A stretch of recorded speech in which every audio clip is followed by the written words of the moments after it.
সমৃদ্ধ হবে।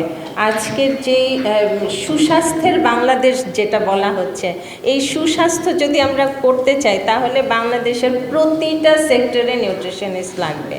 আমি আমার 17 বছর প্লাস জবের এক্সপিরিয়েন্স আমি বলবো, আমি খুব মাল্টিডিসিপ্লিনারি জব করেছি, মাল্টিন্যাশনাল আমি জব করেছি, আমি ক্লিনিক্যাল সাইডেও জব করেছি, এখন আমি এনজিওতে জব করছি। সো আমার স্ট্রাগলের জায়গায় আমার কাছে মনে হয়, বিশেষ করে স্যাররা যারা বসে আছে নীতি নির্ধারণের জায়গায়, সেখানে যে অবশ্যই রেজিস্টার্ডটা নিউট্রিশনিস্ট হিসেবে আসতে হবে, এটা হওয়া উচিত, কারণ এটা আমার অধিকার। প্রত্যেকটা ডিসিপ্লিনে ডক্টররা যেমন বের হচ্ছে তাদের একটা রেজিস্ট্রেশন নাম্বার আছে। আমি যখন বের হচ্ছি, আমি কে, মানে আমার যখন ন্যাশনাল আইডি একটা আছে, সো আমি পড়াশোনা করার পরেও কিন্তু আমার একটা আইডি থাকা উচিত যে আমি আসলে পুষ্টিবিদ। প্রথমত এটা, দেন হচ্ছে এর ভিতরে যে ভাগগুলো থাকবে সেটা স্ট্র্যাটেজিক্যালি অনেক ধরনের কিছু হতে পারে।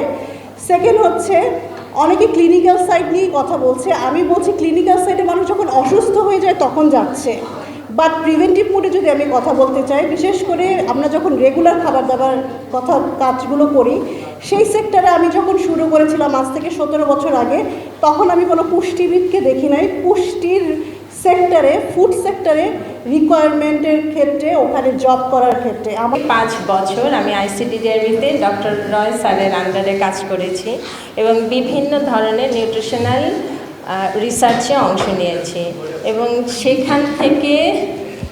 সেখান থেকেই আসলে আমার টার্গেটটা যে মানুষকে যদি কাউন্সেলিং করা হয় সেইটা সবচেয়ে ভালো কাজ করে। এইখানে অনেকগুলি আলোচনা হচ্ছে, সেই আলোচনার মাঝখানে যেমন সব জায়গায় একজন করে নিউট্রিশনিস্ট, আসলে বিষয়টা ওরকম আমি মনে করি না। আমি মনে করি যেহেতু এটা হেলথ সেক্টরের কাজ, যেখানে একজন ডক্টর থাকবেন সেখানে নিউট্রিশনিস্টও থাকবেন, কারণ এটা ছাড়া আসলে ডক্টর এবং নিউট্রিশনিস্ট একসাথে কাজ না করলে আসলে হেলথের উন্নয়ন কীভাবে সম্ভব? কখনোই সেটা সম্ভব না। প্লাস হচ্ছে নিউট্রিশনিস্টদেরকে না রিসার্চে আসতে হবে এবং অনেক বেশি রিসার্চ থাকতে হবে, রিসার্চ করতে হবে, তাহলে তো নিউট্রিশন সেক্টরটা অনেক বেশি উন্নত হবে, সমৃদ্ধ হবে। আজকের যেই সুস্বাস্থ্যের বাংলাদেশ যেটা বলা হচ্ছে, এই সুস্বাস্থ্য যদি আমরা করতে চাই তাহলে বাংলাদেশের প্রতিটা সেক্টরে নিউট্রিশনিস্ট লাগবে। ক্লিনিক্যাল নিউট্রিশনিস্ট, ডায়েটিশিয়ানের চাহিদা বাড়ছে এবং বাড়বে।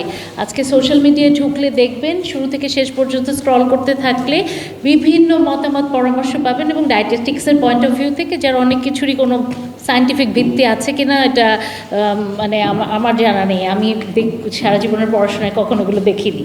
তো এখন যে জিনিসটা হচ্ছে, এটা আমাদেরকে একটু মাথায় রাখতে হবে যে যখন বাংলাদেশ ন্যাশনাল নিউট্রিশন কাউন্সিলের অ্যাক্টটা ইনশাল্লাহ যদি কুইকলি হয়ে যায়, দ্যাট হ্যাজ আ পয়েন্ট যেখানে ক্লিনিক্যাল ডায়েটিশিয়ানের কথাও, ক্লিনিক্যাল নিউট্রিশনিস্টের কথাটাও আসবে ওই বিধির উপরে, এবং সেই ক্ষেত্রে তখন পরীক্ষা দিয়ে সার্টিফিকেশন, লাইসেন্সিং এবং যে জিনিসটা খুবই জরুরি, এটা যারা প্র্যাকটিস করছে তাদের নিজেদের সেফগার্ডের জন্য জরুরি, যারা তাদের কাছ থেকে সেবা নিচ্ছেন তাদের সেফগার্ডের জন্য জরুরি।